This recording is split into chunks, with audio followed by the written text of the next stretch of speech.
Thank you, Chairman. Madam Hi, Senator. Secretary, a press release came out from the Department of Homeland Security a couple days ago. It said that members of Congress in New Jersey that went to the Delaney Hall ICE detention facility could, quote, could have just scheduled a tour. I guess I'd just like to hear from you if you can confirm that you understand that members of Congress by law are allowed to show up unannounced to conduct oversight visits of ICE detention facilities. Yes, they can conduct oversight, but Senator, what I would ask is that they understand that that doesn't mean they could show up with a mob with the intention to break in and assault law enforcement officers. That's what happened at Delaney Hall last week. You're familiar is that those individuals and those members of Congress were surrounded by criminals, creating criminal and perpetuating criminal acts. You understand that but when they were you show up already and ask within for a tour, the we facility. facilitated every single tour that every member of Congress has wanted. We've always done that, and we have to, when we have a tour, also make sure that we've addressed security concerns and have enough staff and all of that, and we were accommodating that when those individuals showed up and they decided instead to break in. You know that they were already on the ICE premise, already facilitating into having the tour when there was the arrest of the mayor. They were not breaking into. They had broken through the outer fence, and they were interior on federal property when the crimes occurred. They were invited in by ICE as the ICE was preparing to give them a tour. That doesn't give them an excuse to start punching law enforcement officers. But you understand that they were not storming the fence. Well, I don't understand. Are you making excuses for their behavior that day? I'm just trying to clarify what exactly happened. Oversight is an important part of what Congress does and what you provide to our department, and we welcome it. We give tours when members of Congress ask for it. We just ask that they not be politicized, that they actually are there to provide the oversight that is needed to ensure that we're doing due diligence in our job. And if I were to show up at ICE detention facility unannounced, I would be let in. Yes, I would ask that you would be allowing us to secure the officers that we need to give you an appropriate tour, that we'd be able to cover the other bases and posts that they would have to leave to come and facilitate that. We may have to call other people in to help cover some of that because of the extra responsibilities, but we can do that. I've done this before. I just wanted to make sure I heard that from you. I wanted to just go back to something that was raised earlier about habeas corpus. Can you confirm to us that you understand that any suspension of habeas corpus requires an act of Congress? And here's where everything escalates. Because when Senator Kim pressed her on one of the most fundamental constitutional protections we have, Secretary Noem revealed something no DHS secretary should ever admit. President Lincoln executed habeas corpus in the past with retroactive action by Congress. I believe that any president that was able to do that in the past, it should be afforded to our current day president. This president has never said he's going to do this. He's never communicated to me or his administration that they're going to consider suspending habeas corpus, but I do think the Constitution allows them the right to consider it. When we saw what happened with, how many times has habeas corpus been suspended in our country? Once that I know of. 4 times. For certain. I'm not certain if those were... The instance that you were referring to was one where the courts subsequently showed that Congress is the one that has the ability. Do you know what section of the Constitution the suspension clause of habeas corpus is in? I do not. Nope. Do you know which article it is in? No, I do not, sir. Okay, well, it is in Article 1. Do you know which branch of government Article 1 outlines the tasks and the responsibilities for? Yes. Which one? Congress. Yes. Stephen Miller has said that he is actively considering, that there is active consideration of habeas corpus. Have you had a conversation with Stephen Miller about suspending habeas corpus? I have not. When it comes to FEMA, this is something I'm concerned about. Being from New Jersey, we've had challenges with Superstorm Sandy and others in the past.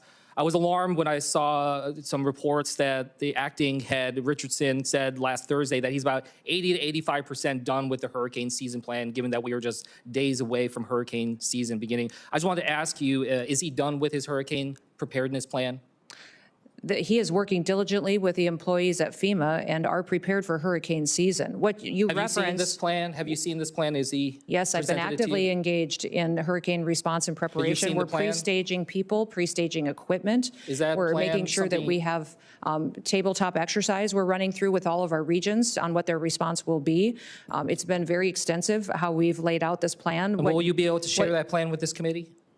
I will check and make sure that I can, but I would think that we would be able to do that. I can't see any reason that would be. Just one last thing. A couple weeks ago, you said that you were considering restarting in-person training at the National Fire Academy.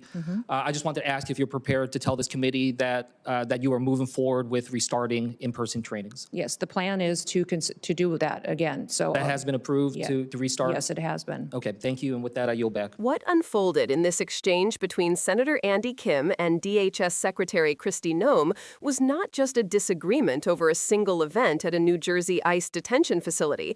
It was a clash over truth, constitutional authority, and how far this administration is willing to go to defend its narrative. From the start, Senator Kim approached the issue with precision.